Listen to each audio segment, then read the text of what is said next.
Coach, talk about the end of the first half scenario with Jermaine Haley getting that dunk here at the buzzer. I mean, do you believe that was a turning point in the game, or describe that scenario? I think we came out really flat, and we kept trying to sub and get the right group in there that we could do a better job defensively. The defense turned everything around for us. We started taking things away. They weren't able to run what they want to run, and we got a couple steals, led to layup. So I think the defense. I mean, everybody I got can dunk, but I don't know if all of them play defense. So I was happy with those guys that guarded. Bob, yesterday you mentioned that they were going to be probably the biggest team that you guys had faced this season. How much did that size bother you at the start, you think, and did you think maybe they would be as physical as they were? Well, I watched them on film. I knew they'd be physical. And, they're not just big, they're skilled. They pass it well. They shoot it well. It's just, that's what I kept telling our guys. We got to push them out of their comfort zone. If you let them play comfortable, they're really good. Really, really good. How are you, Justin? Good. Good. Late arriving crowd. That's your kind of crowd, wasn't it? Probably may have been asked this, but just the postseason experience, what's the team get out of it? Well, I think every time these guys play, they get something out of it. Derek and Jordan didn't play particularly well today for them.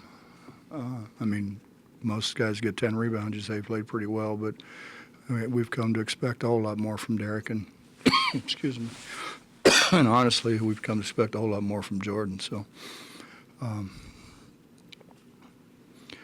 I was just, I was happy we finally started playing defense. I mean, when you let them just kind of do what they want to do, they're really good. They pass it well, they shoot it well, and we started pushing them out further. They were starting their offense out further. We were in passing lanes. What turned the game around probably was the 2 steals at the end of the first half.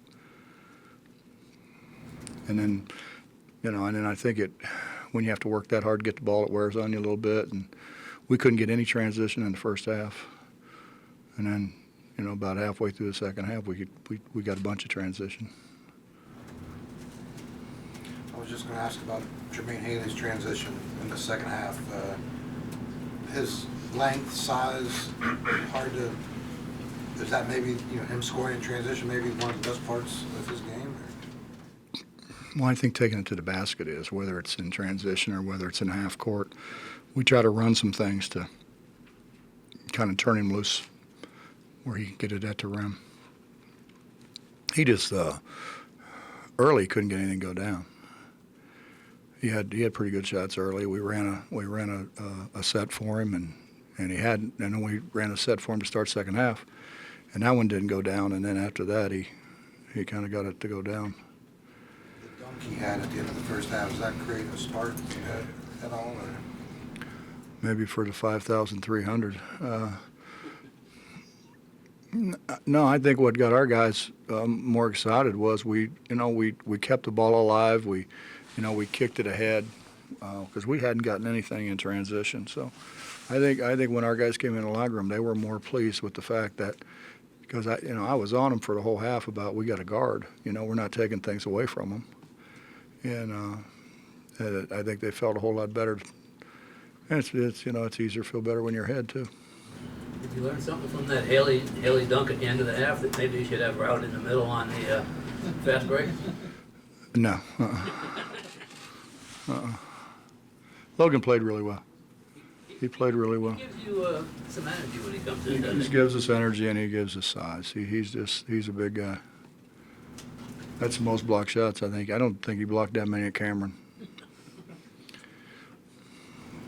Yeah, Dan, he started both your rallies. The thing at the end of the half there, he blocked the ball out of bounds and then got in the middle of that fast break, and then that putback got you up going on that 19-2. Well, he's a great kid. I wasn't very happy with him in Kansas City the last game, and he's coach, just keep on me. I want to get better. It's not You know, it's not, why you picking on me thing. It's, you know, keep on me, keep helping me get better. Well, 10 points from Chase tonight. Seemed like he had a hand in a lot of that run in the second half. Just thoughts on his game tonight? Well, Chase shot it unbelievable yesterday in practice, and I watched him warm up, and he and Jordan were the first two guys out here. You guys wouldn't have been in. It was too early for you guys to get here, but they were in here making shots. I mean, both of them were making shots, but Chase really was making shots. And I told our coaching staff, you know, we got to get Chase started. And then I thought we had a pretty good look for him, and he shot it over the rim. But you know, he came back and shot the three that he hit right in front of the bench was that was key. That's kind of what I thought started the run. But he's, you know, I've had a lot of confidence in him because I watched him make shots for 2 days. Up until the last month, Jermaine hadn't been real aggressive in taking the ball to the basket. Did you have to convince him to do that? And did you see that out of him earlier in the year? Well, you see it in practice, but Jermaine doesn't want to be looked at as a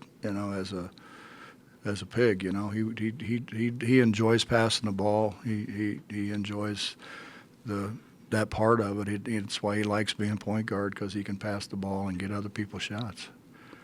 So, yeah, we've been on him, but you know, I think he missed enough of them early on. He missed maybe 3 or 4 early on, and I think he just put his head down and decided to go score. Early first Early half. early this year, if you guys were running like this, the ball would have wound up in the stands 10 times. How did you get them to start making passes? Or how did they get themselves? Coaching. Good coach. No, we just, you know what we did, Bobby? This sounds crazy, I know, but I got so tired of it that we started doing just the fundamental things that my dad made us do in high school. And so we were doing stops and starts and pivots and reverse pivots and full pivots and back pivots and everything else. And then we put them over on the toss back with a guy in front of them. And so they had to pass the ball past the guy who was guarding them to the toss back and have it come back to them. And I think it's really helped us.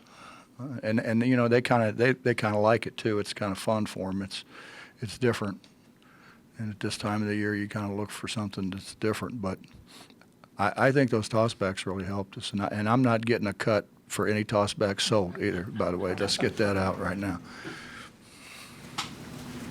The way the first half played out, it could have been a thing where frustration would have set in, because, like you said, your team did get a lot of good shots. You know, some bad things happened that didn't, maybe they didn't deserve. Does it speak to how far Who are this you team talking is about going? being frustrated? Because I was frustrated as hell. Well, players, but they didn't let it affect their play. It didn't seem like. Does it speak to? Well, I think we came out with more resolve. I mean, we're throwing passes, hitting guys in the head and everything else in the first half. I mean, they know they were bad. I mean, they know when they're bad. Half joking here, but would any chance that you would think about playing at Myrtle Beach next week? Absolutely none. I like Cliff a lot. Maybe if Cliff brought the old band back. You know, he used to be a singer.